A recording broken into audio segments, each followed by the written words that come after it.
dediği prognozlar addım baş tuttu. İçində pis olanları da var idi və gününə qədər həmin hadisələr baş verdi. İnanmaz. İşlərim alınmırdı. Peyman müəllim dedi ki, uğursuzluq var, mən sənə köməklik edəcəm, işin düzəlsin. Müəyyən vasitələrdən istifadə etdi və sözün açığını deyim, bəhrəsini də gördüm. Cadunun bir əşyaya olunduğunu və həmin əşyanın da mənə hədiyyə olunduğunu söylədi. Xatırladım. Peyman müəllimin vasitəsilə düzəlib, hər şey yaxşıdır. Biznesim çökmüşdü. Dostlarımın sayəsində Peyman müəllimlə tanış oldum. Başa saldı ki, sən öz ortağın bu vəziyyətə qoyub. Peyman müəllim mənə çox köməklik elədi. Onun sayəsində biznesimi geri qaytardım.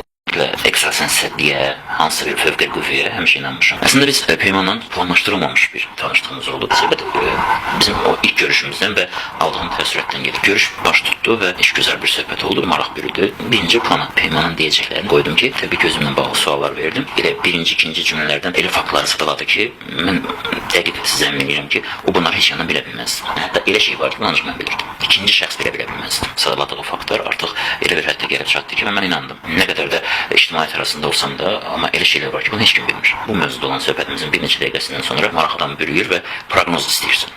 Çox soyuqqanlı onun proqnozlarını yadımda saxladım. Çox qısa müddətdən sonra baş tutmağa başladı. Sanki elə bir o qrupdur. Və dediyi proqnozlar addım baş tutdu. İçində pis olanları da var idi. Hansılar ki, doğrudan da baş tutdu və sanki bir xəbərdarlıq kimi oldu. Və mən dərhal yığdım onun özünü. Dedim ki, belə bir məsələ var. Ona da bir əlac tapıldı və tövsiyələrini verdi. Çıxış yolunu axtaranda da belə necə baş verəcəyinə qədər dedi. Və inanın ki, o da olduğu kimi baş tutdu. Yəni, bu mənada mənim üçün çox maraqlı gəldi və bu adi insan şuuru ölçüsü ilə ölçülmür. Bu cəhalət deyil. Bugün o cəhalət kimi qəbul etdirmək istəyənlər, təqdim etmək istəyənlər təəssüf ki, özləri də əslində cəhalətdə olduğunu hələ anlamırlar. Neyse.